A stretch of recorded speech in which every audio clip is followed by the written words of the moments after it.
अच्छा, अभी आप देखो कि मैंने ये लफ्ज लिखा है, ज़्वाद है, रा है और बा है। ठीक है, मैंने ये लफ्ज लिखा है ज़्वाद, रा और बा। इसको कोई पढ़ेगा? ज़ात तौबा जी। ज़रबा। मैंने तो जा को जबर नहीं लगाई।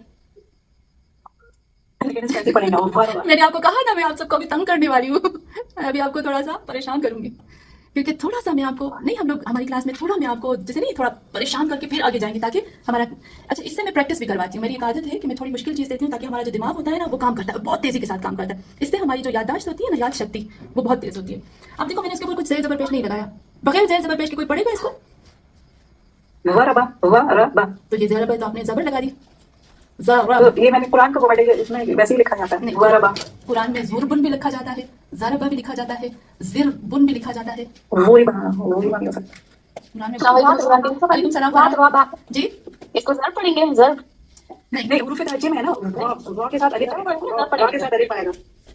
ज़ात वा बा।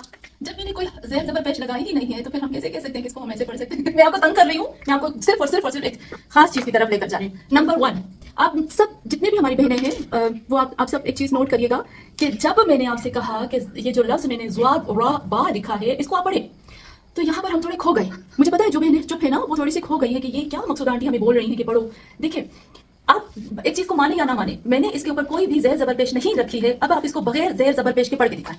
ज़्वाद को साकिन पढ़े, रा को साकिन पढ़े, बा को साकिन पढ़े। ज़ात वा बा। नहीं, बिल्कुल नहीं, आपने फिर हरकत लगा ज़ेर ज़बर पेश लगा दिया। साकिन तो नहीं हो सकता, साकिन अदा कैसे होगा? मुझे आपको यही बताना है। देखें, हमारे पास 3 ऐसी चीजें हैं जो है, इसको एक को कहते हैं ज़बर, एक को कहते हैं ज़ेर और एक को कहते हैं पेश। ठीक है, इसको नोट करिएगा, ये नोट करने की बातें हैं। हमारे पास है ज़बर, ज़ेर, पेश। अरबी में इसको कहते हैं फतह, फतह नोट करिएगा, फतह। ज़ेर को कहते हैं कसरा, पेश को कहते हैं ज़मा। अच्छा, अरबी में ज़मा ज़मा ज़मा। अरबी में इन तीनों को ज़बर, ज़ेर, पेश को अरबी में इन तीनों को कहते हैं हरकत। मुझे इसी पॉइंट की तरफ आना है, ठीक है, इसलिए मैंने सबको इतना परेशान किया।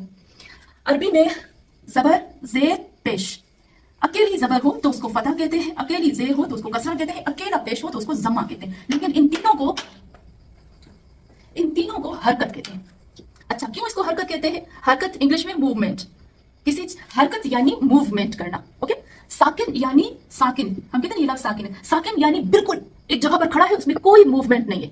ओके, मेरा बोर्ड साकिन है, खड़ा है, इसमें कोई हरकत नहीं। मेरा पेन मूवमेंट कर रहा है क्योंकि चल रहा है। सही, ये जो अभी आपने मैंने ये लफ्ज़ लिखा, खुद मैं ही नहीं पढ़ सकती इसको, मैं खुद नहीं पढ़ सकती। अब देखो, ज़्वाद रा बा, इसको आप नहीं पढ़ सकते क्योंकि ये पूरे के पूरे साकिन है। साकिन यानी रुके हुए, यानी ठहरे हुए।